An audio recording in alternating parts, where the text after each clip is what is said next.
नमस्कार। आज मोर सौभाग्य मो पाखे जड़े एमती अतिथि आसी पहुंचते आप समस्ते जानते लव गुरु नाम लव गुरु जितुराज भाई।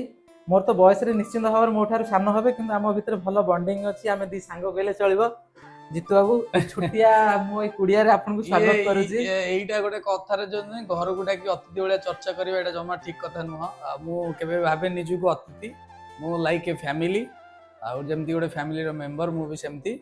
तो जेहेतु एति कहबी जेबे भी आसिकी पहुँचे प्रिंस बाबू पाखे तो मत सेमती के फिल हुए मत बहुत निजर लगे से जदि भी व्यस्त बहुलतार भी थाए मु आसिकी पहुँचे जिते भी बिजी थाए तो घर तो कहबी तो महल गोटे तो बहुत सुंदर लगिला। तो डाकिकी एते से अतिथि चर्चा होती जोटा कि मु कैमेरा आगे कहि परिबिनी किंतु बस से कहबी मनीषटी बहुत भल मते तो पर्सनाली बाय हार्ट मते पसंद।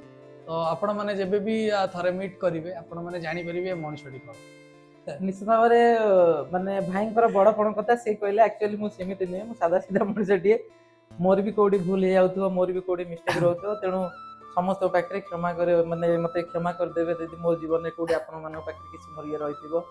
आज आम विशेष कर आम दी भाई आज एकाठी ये आम आज गोटे फंक्शन मिसिक अटेंड करुचु जगतसिंहपुर आम आर्मी फाउंडेशन को संबर्धित करने डाकी आम सांग दी भाई जाऊँ यदि आपण मैंने भी आसिक पहुँचु निश्चित भाव से कार्यटी सफल हम कौन कहते। धन्यवाद बस ये कहबी कि जो भी गोटे समाज सेवार कौन गोटे कार्य हो जेकोसी ये योगदान टे करूँ कहीं निजर व्यस्तबहुलता समय तो आप बहुत जगह बहुत किसी समय बिताऊँ किंतु केबे एमती एमती किसी जगह समय बितातु लोक साहाय्य करूँ देखिए आपन को भी कौट ना कौटी मन में संतुष्टि मिल समस्त कहबी तो प्लीज आसतु योगदान दियो।